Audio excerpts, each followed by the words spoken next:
Baiklah, perkenalkan nama saya Natalia Natal, NIM 20104177175, kelas A2 Ekonomi Manajemen, Makul Manajemen Operasi. Dosen Adi Mursalim, SEMM. Di sini saya akan menjawabkan jawaban bagian A. Langkah-langkah metode Hungarian.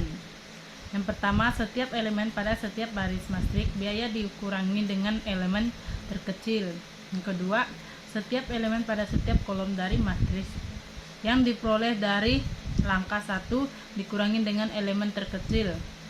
Yang ketiga, sesedikit mungkin garis vertikal atau horizontal yang melewati semua elemen 0. Apabila jumlah garis sama dengan jumlah baris atau kolom, maka tabel sudah optimum. Tetapi jika belum, maka lanjutkan langkah berikutnya. Yang keempat, pilih elemen terkecil dari matriks yang diperoleh pada langkah 3 yang tidak dilewati garis. Gunakan elemen tersebut untuk mengurangi elemen yang tidak dilewati garis. Dan untuk menambah elemen yang melewati garis 2 kali, ulangi langkah 3 sampai tabel optimum. Yang kelima, alokasinya petugas-petugas tersebut pada tugas yang sesuai. Yang kedua, yang menyebabkan adanya teori antrian, yaitu dalam suatu kehidupan manusia, pasti kita pernah menginginkan suatu hal yang sedang tren atau sedang dicari-cari oleh masyarakat banyak, baik itu makanan, pakaian, perangkat elektronik, dan lain-lain. Semakin banyak orang yang menginginkan sesuatu hal dalam waktu bersamaan, maka akan menimbulkan keramaian, sehingga tak menutup kemungkinan orang-orang tersebut akan berebutan untuk mendapatkan barang yang tren lebih cepat. Bahkan bisa saja menimbulkan keributan antara orang yang satu dengan orang yang lainnya. Menginginkan sesuatu hal yang tren lebih cepat dari orang lain memang tidak ada yang salah, tetapi jika sampai berebutan atau menimbulkan keributan, maka biasa merugikan orang lain. Oleh karena itu, perusahaan mencari solusi dari permasalahan ini supaya setiap orang mampu mendapatkan sesuatu hal yang tren dengan adil, sehingga tidak ada orang yang merasa dirugikan dan perusahaan mendapatkan penilaian yang baik di hadapan para konsumen atau pembeli lainnya. Langkah-langkah menyelesaikan masalah minimalisasi. Yang pertama, menyusun tabel biaya. Yang B, melakukan pengurangan baris dengan cara memilih biaya terkecil setiap baris. Kurangkan semua biaya dengan biaya terkecil setiap baris sehingga menghasilkan reduced cost matriks biaya yang telah dikurangin. Yang C, melakukan pengurangan kolom. Pengurangan kolom hanya dilakukan pada kolom yang tidak mempunyai nilai 0. Bila pengurangan baris telah menghasilkan paling sedikit 1 nilai 0 pada setiap kolom, maka pengurangan kolom tidak perlu dilakukan.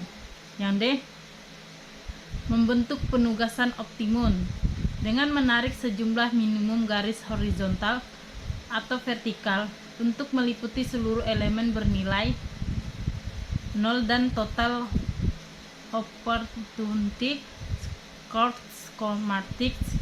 Jika jumlah garis sama dengan jumlah garis atau kolom, maka penugasan telah optimal. Jika tidak, maka harus dieversi. Langkah-langkah penyelesaian masalah maksimisasi. Yang pertama, A, seluruh elemen setiap baris dikurangi dengan nilai maksimum dalam baris yang sama yang menghasilkan matriks opportunity loss yang seharusnya bernilai negatif.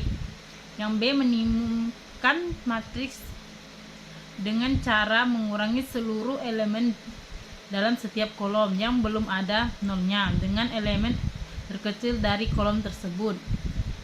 Yang C, membentuk penugasan optimum dengan menarik sejumlah minimum garis horizontal dan atau vertikal untuk meliputi seluruh elemen bernilai 0 dalam total opportunity cost matrix, yang D sama hal dengan masalah minimalisasi. Jika jumlah garis tidak sama dengan jumlah baris atau jumlah kolom, maka harus dilakukan revisi tabel. Yang E, setelah melakukan revisi tabel, kembali ke langkah C. Yang jawaban bagian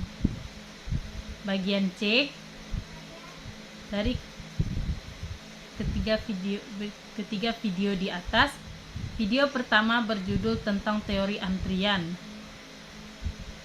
Struktur dasar antrian dan menjelaskan apa pengertian teori antrian. Teori antrian memuat studi matematika dari antrian atau garis tunggu, di mana garis tunggu adalah suatu fenomena umum yang terjadi karena permintaan sekarang untuk dilayani melebihi kapasitas sekarang untuk dilayan.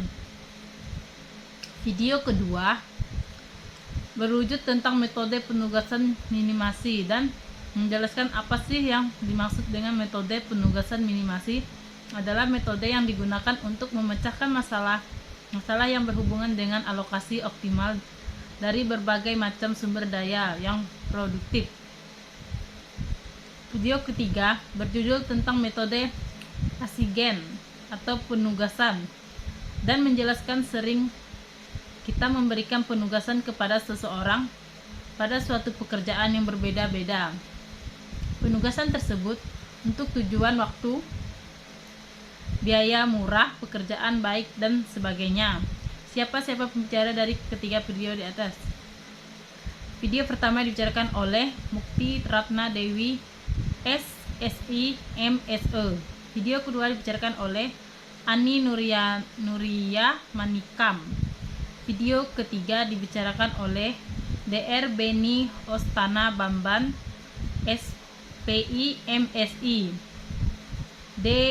Dan Dr. Yesi Dewita Sari, SPI, MSI. Dari ketiga video di atas menjelaskan teori antrian dan maksud dari teori antrian. Metode penugasan minimasi sering kita memberikan penugasan kepada seorang atau suatu pekerjaan berbeda-beda. Penugasan tersebut untuk tujuan waktu, biaya murah, pekerjaan baik, dan sebagainya. Yang keempat, pelajaran apa yang dapat dipelajari video ketiga di atas dapat saya pelajari dari video tersebut, yaitu mengetahui bagaimana cara menyelesaikan teori antrian dan pengertiannya, serta tugas-tugas atau langkah-langkah dalam mengerjakan teori antrian dan metode penugasan minimasi dan metode aksigen. Manfaat yang setelah saya nonton dari ketiga video di atas adalah saya dapat mengetahui tentang teori antrian, cara mengetahui penugasan minimasi dan metode aksigen, dan lebih memahami untuk mempelajari teori antrian dan penugasan minimasi dan metode aksigen. Sekian video dari saya, ucapkan terima kasih.